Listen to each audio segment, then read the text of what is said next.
Fully vaccinated couple who flew from Los Angeles to Australia and have been begging Queensland authorities to let them see their dying dad, Franz, in hospital, have received a letter from the Prime Minister.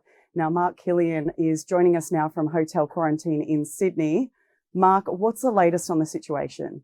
So we've received word from the Premier of Queensland that if New South Wales would agree and facilitate this, that they would be okay with us leaving quarantine here and going to Queensland,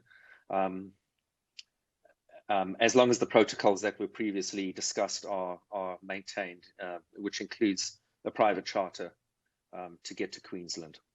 Okay, so do you have that proof from the New South Wales government that you can leave quarantine and go and see your dad? Yes, we actually got that provisional exemption before we left Los Angeles even. So that has been in place for a while. And I just heard from another journalist who's been directly in touch with New South Wales Health that, yes, they're absolutely ready to facilitate this happening. That's fantastic news. So how are you feeling about that? And why are you still in hotel quarantine now? What's the plan? Well, we're waiting to hear officially. We haven't heard officially yet from anybody. So we pretty much know as much as you do from the media.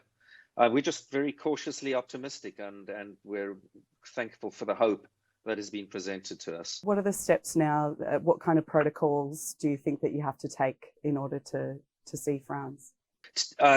I'm not sure what's going to be requested of us, but what we're going to do, whether it's requested of us or not, is we're going to wear full PPE gear that the nurses downstairs in the hotel are organizing for us. And the private charter company has the plane ready at a moment's notice for us. And whatever transport arrangements that need to be made between the hotel and the airport are going to be facilitated in every way possible to be COVID compliant. Do you feel that this was a bit of a backflip by the Premier? I mean, you've been rejected so many times and you're fully vaccinated. You've had to start a petition to get this through. What do you think the change has been? I wish it were just a change of heart, but I think the reality is it's because of the pressure that the media has been putting out there. That I think this case has had to be addressed on that level, finally, 8 days later. How did you feel about this whole experience that you've had to go through? Not 1 second of it has been enjoyable, to be honest. It's been very traumatic for our family, who are really a very private family, and none of us want any of this media attention whatsoever. And it's 8 days that we've been robbed of time that we could have spent with our dad. And it's somewhat completely unnecessary. Yeah. When was the last time that you spoke to him, and how's he doing today?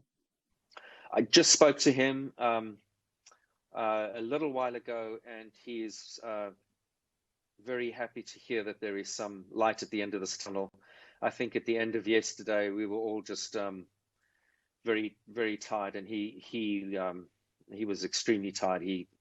I think he's been asleep since about 5 p.m. yesterday, and sort of just woke up. So he's at least happy to have this positive news at this point. Do you think the Prime Minister's letter helped the Queensland Premier to shift her perspective? Most certainly. Yeah, I think so. And what did the Prime Minister say to you in that letter?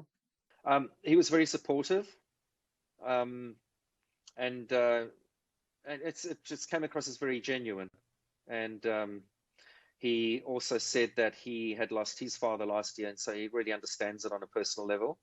And he also said that the federal government is not able to interject here. That it is a state matter, but as you said, I think it all helped. Okay, well, that's fantastic. Do you think you'll be able to leave today?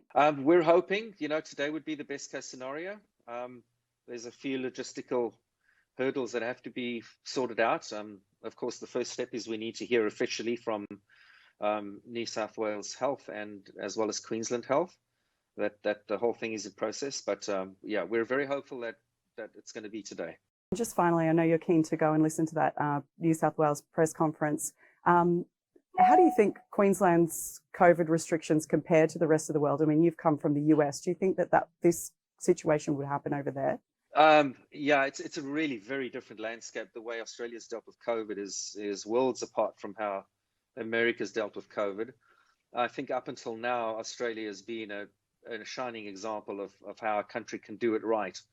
But the problem is now it needs to shift its focus, as the whole world does, because the understanding that COVID is going to be around for the foreseeable future means that the weapon we have against that is the vaccine. And so the rates of vaccination have to be addressed, but also the understanding that vaccinated people do not present the same risk to the society that non-vaccinated people do. I think that's the public policy has to catch up with that understanding. Yeah, and your situation almost makes you say, what's the point in getting vaccinated? I don't have any other rights to anyone else. Absolutely right. Well, Mark, thank you so much for joining us, and enjoy those final days with your dad. I'm so sorry about his case and what's happening with your family, but I'm happy to hear that you'll be able to go up there and say goodbye to him and get some closure on that. Thank you very much. Much appreciated. Really appreciate the coverage. Thank you.